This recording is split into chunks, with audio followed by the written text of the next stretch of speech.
नमस्कार विद्यार्थी मित्र. या अगोदरच्या तासांमध्ये आपण सहकारी संस्थेत जे काही सभा आहेत आणि त्या सभांचे जे काही मुख्य दोन प्रकार आहेत, सभासदांच्या सभा आणि संचालक मंडळाच्या सभा, असे सभांचे दोन मुख्य प्रकार आहेत. तर त्यामधला सभासदांचे जे काही सभा आहेत तर त्या सभा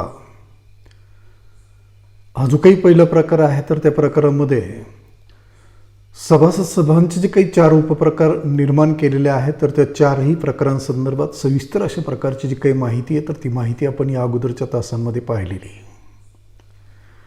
पहिली सर्वसाधारण सभा किंवा नियामक सभा, वार्षिक सर्वसाधारण सभा, विशेष सर्वसाधारण सभा आणि अंतिम सर्वसाधारण सभा, तर असे सभासद सभेचे चार प्रकार आहेत आणि या चारही प्रकारांबद्दल माहिती पाहिलेली आहे. तर यानंतर सभेचा दुसरा जो काही मुख्य प्रकार आहे, संचालक मंडळाच्या किंवा व्यवस्थापन समितीच्या सभा, तर त्या प्रकारासंदर्भातली जी काही माहिती आहे तर ती माहिती आपल्याला या तासामध्ये पाहायची. समाजातील काही दुर्बल घटक आहेत तर ते दुर्बल घटक संघटित होऊन किंवा एकत्र येऊन आपले आर्थिक प्रश्न सोडवण्यासाठी किंवा आपल्या इतर ज्या काही गरजा आहेत तर त्या गरजा भागवण्यासाठी संघटित होऊन एक या सहकारी संस्था स्थापन करत असतात. ज्यावेळेस सहकारी संस्थेची नोंदणी अधिकाऱ्याकडे नोंदणी केली जात असते तर त्यावेळेस संस्थेचं कार्यक्षेत्र कितपत राहील हे नोंदणी अर्जामध्ये नमूद करावं लागत असतं. एका गावापुरतं का, एका गावगटापुरतं का, एका खेड्यापुरतं का, एका तालुका, एक जिल्हा, एक विभाग किंवा संपूर्ण राज्यभर आपल्या सहकारी संस्थेचं कार्यक्षेत्र राहील तर ते नोंदणी अर्जामध्ये नमूद करणं आवश्यक असतं, बंधनकारक असतं. आणि मग त्या कार्यक्षेत्रामध्ये येणाऱ्या ज्या व्यक्ती आहेत किंवा नोंदणीकृत ज्या काही संस्था आहेत तर त्या संस्थांना आणि व्यक्तींना काय करता येत असतं तर त्या सहकारी संस्थेचं जे काही सभासत्व आहे तर ते सभासत्व प्राप्त करता येत असतं, मिळवता येत असतं. आणि हे आपण पाहिलेलं आहे की संस्था स्थापन करण्यासाठी किमान 10 व्यक्ती एकत्र येणं आवश्यक आहे. जास्तीत जास्त कितीही किंवा अमर्याद व्यक्ती एकत्र येऊ शकतात. त्यामुळं सभासदांची जी काही संख्या आहे तर ती संख्या प्रचंड असते, अमर्याद असते. आणि हे सभासद संस्थेच्या कार्यक्षेत्रामध्ये वेगळ्या भागात स्थायिक झालेले असतात, विखुरलेले असतात. मग सभासद हे सहकारी संस्थेचे खरे व अंतिम मालक असतात. संस्थेचा कारभार, संस्थेचं व्यवस्थापन पाहण्याचा जो अधिकार आहे तर तो अधिकार कायद्याने या सभासदांना प्राप्त करून दिलेला आहे. कारण सभासद काय करत असतात तर संस्थेचे भाग खरेदी करून संस्थेला भांडवल पुरवित असतात, भांडवल उपलब्ध करून देत असतात. आणि त्या भांडवलाच्या आधारे ती जी काही संस्था आहे तर ती संस्था आपलं जे काही कार्य आहे तर ते कार्य पार पाडत असते. परंतु सर्व सभासदांनी संस्थेच्या मुख्य कार्यालयामध्ये दैनंदिनरित्या एकत्र येणं अशक्य असतं, कठीण असतं. आणि जरी ते संस्थेच्या मुख्य कार्यालयामध्ये दैनंदिनरित्या एकत्र आले आणि संस्थेचा कारभार पाहू लागले तरी संस्थेचा कारभार सुरळीतपणे चालू शकत नाही. कारण निर्णय घेताना या सर्व सभासदांमध्ये कधी एकमत होणार नाही आणि परिणामी कुठलाच निर्णय योग्य वेळी घेतला जाणार नाही. तेव्हा प्रत्येक निर्णय योग्य वेळी घेतला जावा यासाठी काय आवश्यक असतं तर सहकारी संस्थेचा कारभार, संस्थेचं व्यवस्थापन पाहण्यासाठी स्वतंत्र अशा प्रकारची जी काय व्यवस्था आहे किंवा नियोजन आहे तर ती व्यवस्था किंवा ते नियोजन करणं आवश्यक असतं, महत्त्वाचं असतं. आणि त्यामुळेच सहकारी संस्थांचं व्यवस्थापन किंवा कारभार पाहण्यासाठी जे काही स्वतंत्र अशा प्रकारचं व्यवस्थापन कायद्यानुसार केलेलं असतं तर ते कुठलं व्यवस्थापन केलेलं असतं तर सर्व सभासदांमधून एक संचालक मंडळ किंवा प्रतिनिधी मंडळ निवडलं जात असतं. म्हणजे सर्व सभासद काय करत असतात, आपल्यामधून ठराविक लोकांचं एक प्रतिनिधी मंडळ किंवा संचालक मंडळ निवडित असतात. आणि निवडलेलं जे काही संचालक मंडळ आहे तर त्या संचालक मंडळामधून पुन्हा आपण पाहिलं की एका संचालकाची अध्यक्ष म्हणून निवड केली जात असते, एका संचालकाची उपाध्यक्ष म्हणून निवड केली जात असते. आणि मग हे संचालक, अध्यक्ष, उपाध्यक्ष काय करत असतात, त्या सहकारी संस्थेचं व्यवस्थापन, त्या सहकारी संस्थेचा जो काही कारभार आहे तर तो कारभार पाहत असतात, चालवित असतात. मग हे जे काही संचालक आहेत म्हणजे ज्यावेळेस संचालकाची निवड केली जात असते त्यावेळेस सभासद काय करत असतात, आपले सर्व अधिकार या संचालक मंडळाच्या स्वाधीन करत असतात किंवा संचालकाच्या स्वाधीन करत असतात. आणि ज्यावेळेस हे संचालक आपल्यामधून एका संचालकाची अध्यक्ष म्हणून निवड करत असतात तर त्यावेळेस संचालक आपले सर्व अधिकार त्या अध्यक्षाच्या स्वाधीन करत असतो. असतात आणि मग अध्यक्ष काय करत असतो, दैनंदिनरित्या संस्थेच्या मुख्य कार्यालयामध्ये उपस्थित राहून किंवा हजर राहून त्या सहकारी संस्थेचा कारभार किंवा व्यवस्थापन सुरळीतपणे चालवण्याचं जे काही कार्य आहे तर ते कार्य पार पडत असतो, प्रयत्न करत असतो. मग या संचालक मंडळाच्या मदतीला संस्थेमध्ये आवश्यक तेवढे अधिकारी कर्मचारी नेमले जात असतात. मग सभासद सभेनं आणि संचालक सभेनं घेतलेले जे काही निर्णय आहेत तर त्या निर्णयाची संस्थेमध्ये प्रत्यक्षात अंमलबजावणी करण्याचं जे काही कार्य आहे तर ते कार्य कोण पार पडत असतं, तर संस्थेमध्ये नियुक्त केलेले अधिकारी कर्मचारी निर्णयांची अंमलबजावणी करण्याचं जे काही कार्य आहे तर ते कार्य पार पडत असतात. मग हे जे काही संचालक मंडळ आहे तर संचालक मंडळ काय करत असतं, सहकारी संस्थेच्या दैनंदिन कारभारासंदर्भात वेगळ्या प्रकारचे जे काही निर्णय आहेत तर ते निर्णय घेत असतं. परंतु सर्व संचालक सुद्धा आपण पाहिलं की संस्थेचं जे काही मुख्य कार्यालय आहे तर त्या कार्यालयाच्या सभोवताली किंवा ज्या गावामध्ये ते कार्यालय आहे तर त्याच गावामध्ये स्थायिक असतील असं नाही, तर संस्थेच्या कार्यक्षेत्रामध्ये सभासदांप्रमाणेच हे संचालक सुद्धा काय असतात, विखुरलेले असतात, वेगळ्या भागात स्थायिक झालेले असतात. आणि मग आपण पाहिलं की संस्थेचा दैनंदिन कारभार पाहत असताना जे विविध निर्णय घ्यावे लागत असतात किंवा घेतले जात असतात तर या प्रत्येक निर्णयाला संचालकाची जी काही मान्यता आहे तर ती मान्यता आवश्यक असते, महत्त्वाची असते. परंतु सर्व संचालक दैनंदिनरित्या संस्थेच्या मुख्य कार्यालयामध्ये एकत्र येऊ शकत नाहीत. आणि म्हणून काय केलं जात असतं सहकारी संस्थांमध्ये, या संचालक मंडळाच्या ज्या काही सभा आहेत तर त्या सभा आयोजित केल्या जात असतात किंवा बोलवले जात असतात. आणि मग हे संचालक मंडळ सभेच्या माध्यमातून एकत्र आल्यानंतर काय करत असतात, तर दैनंदिन कामकाजासंदर्भात जे विविध निर्णय आहेत तर ते निर्णय घेतले जात असतात किंवा ते निर्णय संमत केले जात असतात. तर अशा पद्धतीनं म्हणजे सहकारी संस्थेमध्ये ज्याप्रमाणे सभासदांच्या सभा आयोजित केल्या जात असतात, बोलवले जात असतात, तर त्याचप्रमाणे सहकारी संस्थेमध्ये दैनंदिन कामकाजासंदर्भात संचालक मंडळाला जे विविध निर्णय घ्यावे लागत असतात तर ते निर्णय घेण्यासाठी, त्या निर्णयाला सर्व संचालकाची मान्यता मिळवण्यासाठी संचालक मंडळाच्या जे काही सभा आहेत तर त्या सभा सहकारी संस्थेमध्ये आयोजित केल्या जात असतात, बोलवले जात असतात. मग संचालक मंडळाची जी काही सदस्य संख्या आहे तर ती सदस्य संख्या किती असावी या संदर्भात संस्थेच्या पोटनियमामध्ये तरतूद केलेली असते. सर्वसाधारणपणे सहकारी संस्थेच्या संचालक मंडळाची सदस्य संख्या ही 21 असावी, त्यापेक्षा जास्त नसावी, अशा प्रकारची जी काही तरतूद आहे तर ती तरतूद केलेली असते. संचालक मंडळाची सदस्य संख्या ही नेहमी विषम संख्येमध्ये निश्चित केली जात असते.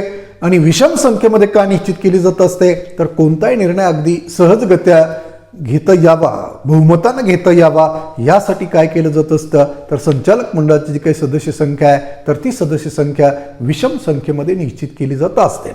जर समसंख्येमध्ये संचालक मंडळाची सदस्य संख्या निश्चित केली आणि एखादा निर्णय घेत असताना जर मतदान घेण्याची वेळ आली आणि दोन्ही बाजूंना समान मतं पडली तर त्यावेळेस तो निर्णय घेणं थोडं कठीण जात असतं, अवघड जात असतं. कारण तशाही वेळेस निर्णय घेता येत असतो, कारण अध्यक्षाला एक जास्तीचा म्हणजे निर्णायक मत देण्याचा अधिकार असतो. परंतु निर्णायक मत वापरण्याची वेळ वारंवार येऊ नये यासाठी काय केलं जात असतं, तर संचालक मंडळाची जी काही सदस्य संख्या आहे तर ही सदस्य संख्याच विषम संख्येमध्ये निश्चित केली जात असते. आणि म्हणून सहकारी संस्थेमध्ये या जे काही संचालक मंडळाच्या सभा आहेत तर त्या सभा बोलवल्यानंतर जे विविध निर्णय अध्यक्षानं घेतलेले असतात आणि विविध निर्णय पुढील कामकाजासाठी किंवा भविष्यकाळामध्ये संस्था जी काही कार्य करणार आहे तर त्यासाठी निर्णय घ्यायचे असतात, तर त्या सर्व निर्णयांना काय केलं जात असतं, हे संचालक मंडळ सभेच्या माध्यमातून एकत्र आल्यानंतर त्या निर्णयाला सर्व संचालकाची मान्यता किंवा संमती मिळवण्याचं जे काही कार्य आहे तर ते कार्य पार पाडलं जात असतं. मग सहकारी संस्थेमध्ये ज्याप्रमाणे आपण पाहिलं की सभासदांच्या जे काही सभा आहेत तर त्या सभांचे वेगवेगळे 4 उपप्रकार निर्माण केलेले आहेत, तर या संचालक मंडळाचे जे काही सभा आहेत तर त्या सभांचे सुद्धा वेगवेगळे प्रकार निर्माण केलेले आहेत. तर पहिला प्रकार आहे संचालक मंडळाची पहिली सभा. तर सहकारी संस्थेची नोंदणी झाल्यानंतर आपण पाहिलं की 3 महिन्याच्या आत सर्व सभासदांची काय करावी लागत असते, पहिली सर्वसाधारण सभा किंवा नियामक सभा बोलवावी लागत असते, आयोजित करावी लागत असते. मग ही सभा बोलवल्यानंतर या सभेमध्ये कुठलं कामकाज पार पडलं जात असतं किंवा काय केलं जात असतं, तर संस्थेचा कारभार सुरळीतपणे चालवला जावा यासाठी संस्थेचा कारभार पाहण्याकरता संचालक मंडळाची आवश्यकता असते, व्यवस्थापन समितीची गरज असते, आवश्यकता असते. आणि म्हणून या पहिल्या सर्वसाधारण सभेमध्ये काय केलं जात असतं तर प्रवर्तक सभासदांमधून एक हंगामी संचालक मंडळ किंवा कार्यकारी समिती किंवा व्यवस्थापन समिती निवडण्याचं जे काही कार्य आहे तर ते कार्य पार पाडलं जात असतं. मग वार्षिक सर्वसाधारण सभा होईपर्यंत हे हंगामी संचालक मंडळ काय करत असतं, त्या सहकारी संस्थेचं व्यवस्थापन किंवा संस्थेचा जो काही कारभार आहे तर तो कारभार पाहण्याचं जे काही कार्य आहे तर ते कार्य पार पडत असतं. मग या हंगामी संचालक मंडळाची निवड केल्यानंतर कोणामधून निवड केली जात असते, प्रवर्तकांमधून निवड केली जात असते. कोण निवड करत असतात, हे प्रवर्तकच निवड करत असतात. आणि मग हे जे काही हंगामी संचालक मंडळ किंवा कार्यकारी समिती किंवा व्यवस्थापन समिती निवडली जात असते तर निवडून आलेलं जे काही संचालक मंडळ किंवा व्यवस्थापन समिती असते तर त्या संचालक मंडळाला जेवढे अधिकार असतात तेच सर्व अधिकार किंवा तेवढेच अधिकार या हंगामी संचालक मंडळाला प्राप्त करून दिले जात असतात किंवा प्राप्त होत असतात. मग त्या अधिकारांना अनुसरून हे जे काही हंगामी संचालक मंडळ आहे किंवा कार्यकारी समिती किंवा व्यवस्थापन समिती आहे तर ही व्यवस्थापन समिती काय करत असते, त्या सहकारी संस्थेचा जो काही कारभार किंवा व्यवस्थापन आहे तर ते व्यवस्थापन पाहत असते. दैनंदिन कामकाजासंदर्भात वेगळ्या प्रकारचे जे काही निर्णय आहे तर ते निर्णय हे हंगामी संचालक मंडळ किंवा व्यवस्थापन समिती घेत असते. मग हे जे काही हंगामी संचालक मंडळ किंवा व्यवस्थापन समिती निवडली जात असते तर हे किती कालावधीसाठी तर 1 वर्षासाठी हे हंगामी संचालक मंडळ निवडलं जात असतं. आणि 1 वर्षानं आपण पाहिलं की संस्थेची नोंदणी झाल्यानंतर 3 महिन्याच्या आत ही पहिली सर्वसाधारण सभा बोलावली जात असते किंवा आयोजित केली जात असते. आणि त्या सभेमध्ये ही हंगामी संचालक मंडळ किंवा व्यवस्थापन समिती जी आहे तर ती व्यवस्थापन समिती निवडली जात असते. मग ज्यावेळेस आगामी जी काही वार्षिक सर्वसाधारण सभा असते तर त्या म्हणजे 31 मार्चला आर्थिक वर्ष संपल्यानंतर 6 महिन्याच्या जी काही वार्षिक सर्वसाधारण सभा बोलवावी लागत असते किंवा आयोजित करावी लागत असते तर अनेक वेळा मग त्या सभेमध्ये काय केलं जात असतं, बिनविरोध संचालक मंडळाची निवड केली जात असते किंवा मतदान घेऊन संचालक मंडळाची जी काही निवड आहे तर ती निवड त्यानंतर केली जात असते. परंतु त्या वार्षिक सर्वसाधारण सभेपर्यंत संस्थेचा कारभार सुरळीतपणे चालावा, प्रत्येक निर्णय दैनंदिन कामकाजा संदर्भातला जो काही निर्णय आहे तर तो निर्णय योग्य वेळी घेतला जावा आणि घेतलेल्या निर्णयाची संस्थेमध्ये कर्मचाऱ्यांना अंमलबजावणी करावी यासाठी अधिकाऱ्यांवर कर्मचाऱ्यांवर कोणाचं तरी नियंत्रण राहावं यासाठीचे हंगामी संचालक मंडळ किंवा व्यवस्थापन समिती जी आहे तर ती समिती निवडली जात असते. मग अशा पद्धतीनं सहकारी संस्थेमध्ये ही जी काही संचालक मंडळाची पहिली सभा आहे तर ती सभा आयोजित केली जात असते किंवा बोलावली जात असते. मग या सभा बोलावल्यानंतर या सभेमध्ये कुठल्या प्रकारचं कामकाज पार पडलं जात असतं तर सर्वात प्रथमतः प्रत्येक सभेमध्ये कुठलं कामकाज पार पडलं जात असतं तर सभेसाठी अध्यक्षाची निवड करण्याचं जे काही कामकाज आहे तर ते कामकाज पार पडलं जात असतं. सभेवर नियंत्रण राहावं, सभेचं कामकाज सुरळीतपणे पार पडलं जावं यासाठी सभेला अध्यक्षाची आवश्यकता असते, गरज असते. अध्यक्षाविना झालेली जी काही सभा आहे तर ती सभा बेकायदेशीर ठरत असते. त्या सभेवर कोणाचं नियंत्रण राहत नाही, त्या सभेचं कामकाज सुरळीतपणे पार पडलं जात नाही. म्हणून सभेवर नियंत्रण राहावं, सभेचं कामकाज वैध ठरावं, प्रत्येक विषयावर अगदी व्यवस्थितरित्या चर्चा करून निर्णय घेतला जावा. तर यासाठी काय आवश्यक असतं तर सभेला अध्यक्षाची आवश्यकता असते, गरज असते. आणि म्हणून सर्वात प्रथमतः संचालक मंडळाची जी काही पहिली सभा असते तर त्या सभेमध्ये कुठलं कामकाज पार पडलं जात असतं तर या सभेसाठी अध्यक्षाची निवड करण्याचं जे काही कामकाज आहे तर ते कामकाज पार पडलं जात असतं. आणि सभेचं अध्यक्षस्थान कोणी स्वीकारायचं असतं तर संस्थेच्या अध्यक्षानं सभेचं अध्यक्षस्थान स्वीकारायचं असतं. कारण संस्थेचा अध्यक्ष संस्थेमध्ये होणाऱ्या सभा, संस्थेमध्ये होणारा प्रत्येक कार्यक्रम तर या कार्यक्रमाचा आणि सभेचा तो कोण असतो, पदसिद्ध अध्यक्ष असतो. आणि पदसिद्ध अध्यक्ष यांना त्यानं काय करायचं असतं तर संचालक मंडळाची जी काही सभा आहे तर त्या सभेचं अध्यक्षस्थान स्वीकारण्याचं जे काही कार्य आहे तर ते कार्य पार पडायचं असतं. आणि म्हणून सर्वात प्रथमतः या सभेमध्ये कुठलं कामकाज पार पडलं जात असतं तर इतर सभांप्रमाणेच सभेसाठी अध्यक्षाची निवड करण्याचं जे काही कामकाज आहे तर ते कामकाज पार पडलं जात असतं. त्यानंतर दुसरं कामकाज कुठलं पार पडलं जात असतं तर जिल्हा मध्यवर्ती सहकारी बँकेत खातं उघडणं. तर नियोजित सहकारी संस्थेचं निबंधकाची परवानगी घेऊन काय करावं लागत असतं, जिल्हा मध्यवर्ती सहकारी बँकेमध्ये खातं उघडावं लागत असतं. सुरुवातीला हे खातं कोणाच्या नावे उघडलं जात असतं तर प्रवर्तकाच्या नावे उघडलं जात असतं.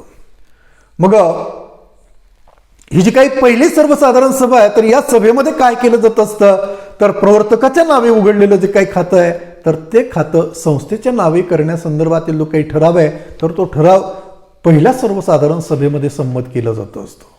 आणि मग तो ठराव संमत केल्यानंतर तो ठराव जिल्हा मध्यवर्ती सहकारी बँकेकडे पाठवलं जात असतं.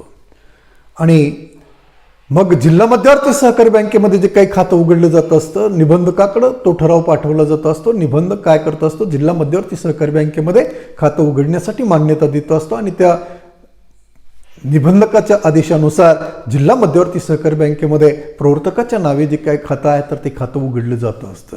मग ते खातं पुढे चालून काय केलं जात असतं तर प्रवर्तकाच्या नावे असलेलं जे काही खातं आहे तर ते खातं संस्थेच्या नावे केलं जात असतं. तेव्हा जिल्हा मध्यवर्ती सहकारी बँकेमध्ये आपल्या संस्थेचं खातं उघडणं आणि त्या खात्यामध्ये व्यवहार करण्याचे अधिकार कोणाला राहतील तर ते अधिकार देण्यासंदर्भातील जो काही निर्णय आहे तर तो निर्णय या पहिल्या संचालक मंडळाच्या पहिल्या सर्वसाधारण सभेमध्ये घेण्याचं जे काही कामकाज आहे तर ते कामकाज पार पाडलं जात असतं. त्यानंतर पुढचं कामकाज आहे पदाधिकाऱ्यांची निवड करणे. या सभेमध्ये काय केलं जात असतं, एक हंगामी संचालक मंडळ किंवा कार्यकारी समिती निवडली जात असते. म्हणजे तसं पहिली सर्वसाधारण सभा आहे तर त्या सभेमध्येच काय केलं जात असतं, एक हंगामी संचालक मंडळ निवडलं जात असतं. मग या सभेमध्ये संचालक मंडळाची जी काही पहिली सभा आहे तर त्या सभेमध्ये काय केलं जात असतं, निवडलेलं जे काही संचालक मंडळ आहे किंवा हंगामी कार्यकारी समिती किंवा व्यवस्थापन समिती आहे तर त्या व्यवस्थापन समितीमधून वेगवेगळे जे काही पदाधिकारी आहेत तर त्या पदाधिकाऱ्यांची निवड करण्याचं जे काही कामकाज आहे तर ते कामकाज पार पाडलं जात असतं. म्हणजे या व्यवस्थापन समितीमध्ये ज्या प्रवर्तकांची निवड करण्यात आलेली असते तर त्या प्रवर्तकांमधूनच एका प्रवर्तकाची अध्यक्ष म्हणून निवड केली जात असते, एकाची उपाध्यक्ष म्हणून निवड केली जात असते, कोणाची सचिव म्हणून निवड केली जात असते तर कोणाची एखाद्या प्रवर्तकाची कोषाध्यक्ष म्हणून निवड केली जात असते. तर अशा पद्धतीनं सहकारी संस्थेमध्ये जे काही वेगवेगळे पदाधिकारी असतात तर त्या पदाधिकाऱ्यांची निवड करण्याचं जे काही कामकाज आहे तर ते कामकाज या संचालक मंडळाच्या पहिली जी काही सभा असते तर त्या सभेमध्ये पार पाडलं जात असतं.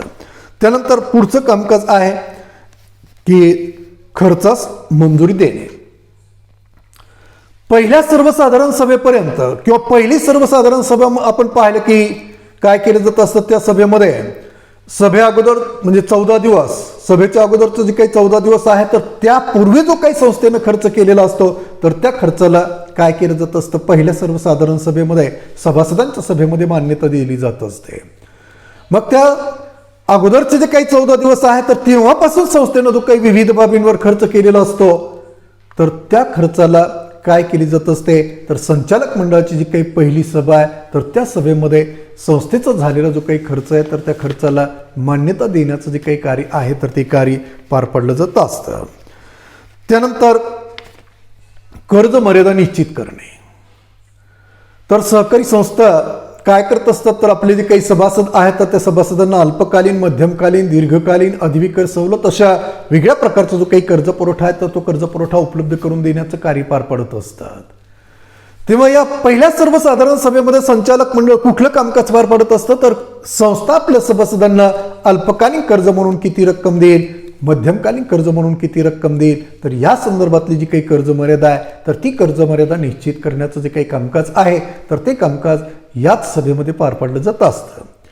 म्हणजे सभेच्या माध्यमातून हे सर्व संचालक एकत्र आल्यानंतर म्हणजे सभासदांना जे काही हंगामी प्रतिनिधी मंडळ किंवा व्यवस्थापन समिती किंवा संचालक मंडळ निवडून दिलेलं असतं, तर हे सर्व संचालक एकत्र आल्यानंतर काय केलं जात असतं, तर संस्था आपल्या सभासदांना अल्पकालीन कर्ज म्हणून किती रक्कम देईल, मध्यमकालीन कर्ज म्हणून किती रक्कम वाटप करेल किंवा देईल, तर या संदर्भातली जी काही कर्ज मर्यादा आहे तर ती कर्ज मर्यादा निश्चित करण्याचं जे काही कामकाज आहे तर ते कामकाज याच सभेमध्ये पार पडलं जात असतं.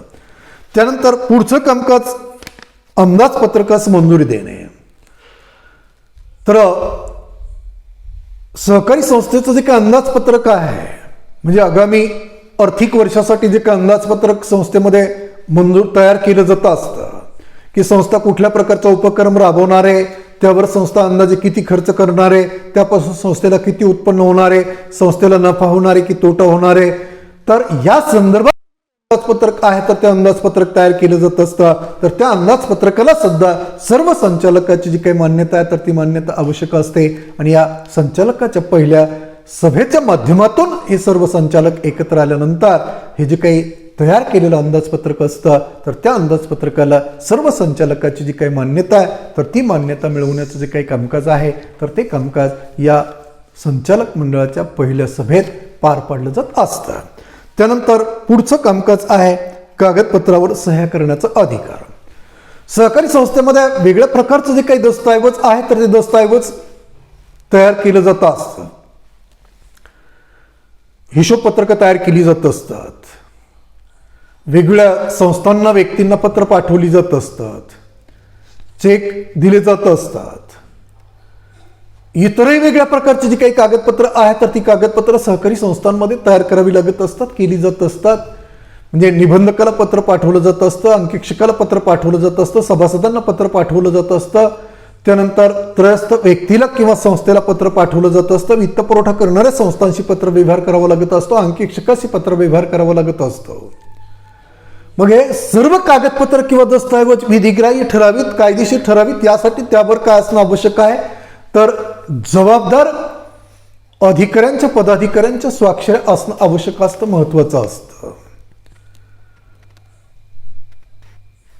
संस्थेला वित्तीय संस्थांशी किंवा बँकांशी जो काही आर्थिक व्यवहार करावे लागत असतात ते व्यवहार करत असताना ज्या कागदपत्रांची पूर्तता करावी लागत असते तर ती कागदपत्र सुद्धा कायदेशीर ठरावित म्हणून त्यावर काय असणं आवश्यक असतं तर जबाबदार अधिकाऱ्यांच्या पदाधिकाऱ्यांच्या स्वाक्षऱ्या असणं आवश्यक असतं, महत्वाचं असतं. आणि म्हणूनच या पहिल्या सभेमध्ये संचालक मंडळाची जी काही पहिली सभा आहे तर त्या सभेमध्ये कुठलं कामकाज पार पाडलं जात असतं तर कागदपत्रांवर स्वाक्षऱ्या करण्याचा जो अधिकार आहे तर तो अधिकार कोणाला राहील तर हे निश्चित करण्याचं जे काही कामकाज आहे किंवा तो अधिकार कोणत्या व्यक्तीला दिलेला आहे तर या संदर्भातील निर्णय घेण्याचं जे काही कामकाज आहे तर ते कामकाज या पहिल्या संचालक मंडळाच्या सभेमध्ये पार पाडलं जात असतं. त्यानंतर पुढचं कामकाज आहे संस्थेच्या कामकाजाची दिशा ठरवणं. ही संचालक मंडळाची पहिली सभा असते. सहकारी संस्थेची नोंदणी झाल्यानंतर 3 महिन्याच्या पहिली सर्वसाधारण सभा, सर्व सभासदांची पहिली सर्वसाधारण सभा बोलावली जात असते. या सभेमध्ये ही हंगामी संचालक मंडळ किंवा व्यवस्थापन समिती निवडली जात असते, निर्माण केली जात असते आणि त्यानंतर संचालक मंडळाची ही पहिलीच सभा असते. आणि या सभेमध्ये मग काय केलं जात असतं तर सहकारी संस्था कुठल्या प्रकारचं कार्य पार पाडणार आहे, कुठल्या प्रकारच्या वस्तू व सेवा आपल्या सभासदांना कशा पद्धतीने उपलब्ध करून देणार आहे, सहकारी संस्थेला आपलं कार्य पार पाडण्यासाठी जो निधी किंवा भांडवल आवश्यक आहे तर तो निधी किंवा ते भांडवल कोणत्या साधनाद्वारे किती प्रमाणात उभारणार आहे, म्हणजे एकंदरीत त्या सहकारी संस्थेच्या आगामी कार्याची जी काही दिशा आहे तर ती दिशा निश्चित करण्याचं जे काही कामकाज आहे तर ते कामकाज कुठं पार पाडलं जात असतं तर संचालक मंडळाची ही जी काही पहिली सभा आहे तर त्या सभेमध्ये हे कामकाज पार पाडलं जात असतं. त्यानंतर पुढचं कामकाज उपविधीस मान्यता देणे किंवा पोटनिमास मान्यता देणे. तर आपण पाहिलं की पहिल्या सर्वसाधारण सभेमध्ये सुद्धा काय केलं जात असतं, निबंधकांना जी उपविधीस आपल्या मान्यता दिलेली आहे तर त्या उपविधीला कोणाची मान्यता मिळवली जात असते तर या सर्व सभासदांची पहिल्या सर्वसाधारण सभेमध्ये मान्यता मिळवली जात असते. मग ही जी काही संचालक मंडळाची पहिली सर्वसाधारण सभा आयोजित केली जात असते किंवा बोलावली जात असते तर या सभेमध्ये सुद्धा कुठलं कामकाज पार पडलं जात असतं तर निबंधकांना संस्थेसाठी जी उपविधीस मान्यता दिलेली आहे तर त्या उपविधीस सर्व संचालकाची संमती किंवा मान्यता मिळवण्याचं जे काही कामकाज आहे तर ते कामकाज या सभेमध्ये पार पाडलं जात असतं. मग उपविधी किंवा पोटनियम म्हणजे काय हे आपण पाहिलं की संस्थेचा दैनंदिन कारभार सुरळीतपणे चालावा म्हणून प्रवर्तकांनी तयार केलेले जे काही नियम असतात किंवा नियमांचा संच असतो तर त्या संचास काय म्हटलं जातं, पोटनियम किंवा उपविधी असं म्हटलं जातं. म्हणजे संस्थेचा दैनंदिन कारभार सुरळीतपणे चालावा म्हणून प्रवर्तकांनी तयार केलेले जे काही नियम आहेत तर त्या नियमांना पोटनियम किंवा उपविधी असं म्हटलं जातं. आणि निबंधकाची याला मान्यता मिळाल्यानंतर पुन्हा संचालक मंडळाची जी काही पहिली सभा आहे तर त्या सभेमध्ये काय केलं जात असतं तर सर्व संचालकाची या पोटनियमाला मान्यता मिळवण्याचं जे काही कामकाज आहे तर ते कामकाज पार पाडलं जात असतं. तर अशा पद्धतीनं ही संचालक मंडळाची जी काही सभा आहे पहिली सभा आहे तर ती सभा सहकारी संस्थेमध्ये आयोजित केली जात असते. आणि ही संचालक मंडळाची पहिली सभा जी आहे तर ती सभा या संस्थेमध्ये पार पाडल्यानंतर त्या सहकारी संस्थेचा जो काही दैनंदिन कारभार आहे तर तो कारभार संचालक सभेनं घेतलेले जे काही निर्णय आहे तर त्या निर्णयानुसार चालवला जात असतो.